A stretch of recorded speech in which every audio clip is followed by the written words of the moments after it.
అంటే అనంత శర్మ గారు, అంటే గ్రహణం సమయంలోనో తెలిసో తెలియకో ఎవరైనా తినేశారనుకోండి, దానివల్ల ఏమైనా అనారోగ్య సమస్యలు వస్తాయా? ఎటువంటి సమస్యలు వస్తాయి అనే దాన్ని నిరూపించడానికి అయితే పరిశోధన కావాలి. అది ఒక రోజులో చేయదగిన పరిశోధన కాదు.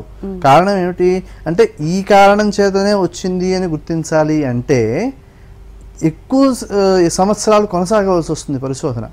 ఒక రోజులో పూర్తి చేసేయగలిగింది కాదు. ఎందుకు, నన్ను ఒకరు ప్రశ్న వేశారు, ఏమండి మీరు ఇవన్నీ చెబుతున్నారు బాగానే ఉంది, రాత్రి సమయం కదా, ఇది గ్రహణ సమయం కదా, స్త్రీ పురుషులు దూరంగానే ఉండాలి అనే నియమం చెబుతున్నారు కదా, మరి ఈ సమయంలో పడుకోకూడదని చెబుతున్నారు కదా, ఒకవేళ కలిస్తే ఏమవుతుంది అని కూడా ప్రశ్న వేశారు.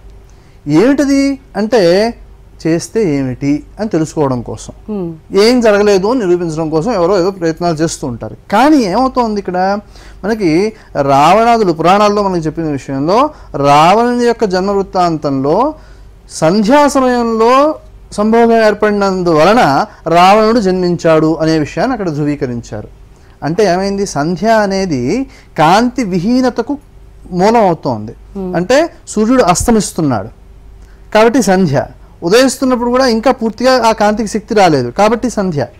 అటువంటి సమయంలో కాంతి తన యొక్క లక్షణాన్ని కోల్పోయినప్పుడు దాని యొక్క ప్రభావము పుట్టే సంతానం మీద కూడా పడుతోంది. కాబట్టి గర్భిణీ స్త్రీని కూడా జాగ్రత్తగా ఉండమని చెప్పింది.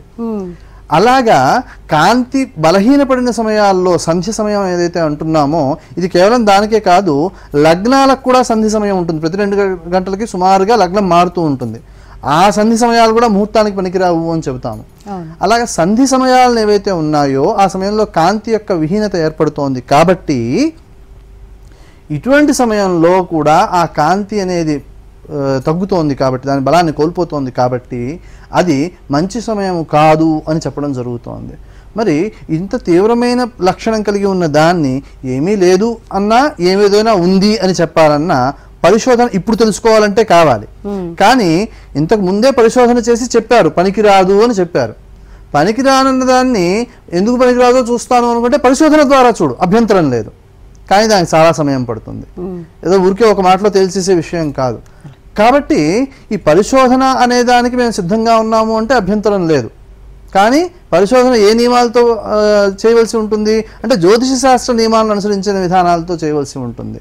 సైన్స్ పరంగా వాళ్ళకుండే పరిశోధనలు ఉండవచ్చు, కొన్ని నియమాలు ఉండవచ్చు, వాటితో పాటు వీటిని కూడా కలుపుకునే చెయ్యాలి.